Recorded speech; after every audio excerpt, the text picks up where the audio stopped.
Hello আমার প্রিয় বন্ধুরা, সবাইকে শুভ দুপুরবেলা শুভেচ্ছা। আজকে দুপুরবেলা কি রান্না করব ভেবে মাছের ঝোল করেছি, সেটাই ভিডিও করে আপনাদের কাছে এখন শেয়ার করছি। মাছের ঝোলের জন্য আমি কড়াইয়ের মধ্যে দিয়ে দিলাম, প্যানের মধ্যে দিয়ে দিলাম তেল। তেলের মধ্যে একটুখানি কালো জিরে দিয়ে একটু ভাজা ভাজা যখন হয়েছে, আমি মিক্সিতে করে নিয়েছিলাম পেঁয়াজ আর লঙ্কা বাটা। ওই লঙ্কা বাটাটা দিয়ে একটু সময় ভাজা ভাজা হতে দিয়েছি। যখন একটু ভাজা ভাজা হয়ে গেছে তার মধ্যে হলুদ লবণ দিয়ে দিয়েছি। হলুদ লবণটা যখন একটু ভাজা ভাজা হয়ে গেছে তার মধ্যে জিরা পাউডার একটু দিয়ে দিয়েছি। দিয়ে এখন কম আঁচের মধ্যে সুন্দর করে ভাজা ভাজা করছি। দেখেন, ভাজা ভাজাটা করার সময় না আপনারা দেখবেন যে পেঁয়াজের যেটা একটা কাঁচা ভাবটা চলে গেছে, সেটা কেমনে বুঝতে পারবেন? এই যে দেখেন, একটু একটু যখন তেলের মতন ছাক ছাক ছাক ছাক তেলটা উঠে যাচ্ছে, তখন বুঝতে পারবেন যে আপনার ভাজাটা হয়ে এসছে।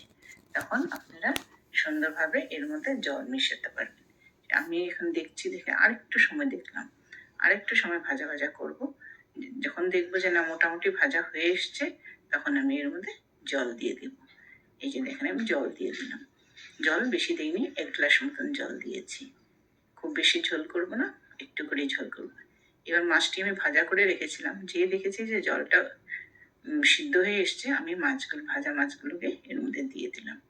ভাজা মাছগুলো যখন দিয়ে দেবো তখন চিন্তা করবেন যে ঠাক তাড়াতাড়ি তাড়াতাড়ি দেবেন না, হাতে ছিটা পড়তে পারে। হাতে ছিটা পড়লে কিন্তু আপনার হাতে গরম লেগে যাবে।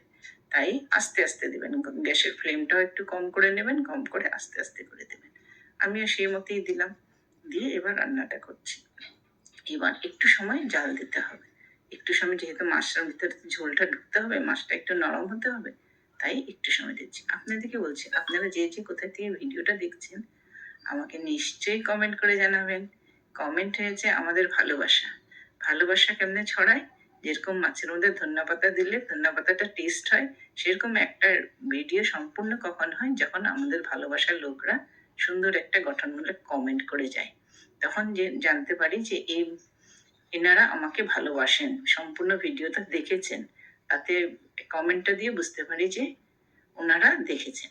তো যাই হোক, আমার মাছের ঝোলটা মোটামুটি হয়ে আসছে। এই যে দেখেন, সুন্দর হয়ে গেছে। এখন ধনিয়া পাতাটা দিয়ে দিলাম। ধনিয়া পাতাটা দিয়ে একটু সময় নাড়বো। এবার ঢেকে দেবো, ঢেকে দিলেই আমার কিন্তু মাছের ঝোলটা হয়ে যাবে আজকে। তো সবাইকে অনেক অনেক ভালোবাসা, সবাইকে শুভ দুপুরবেলা।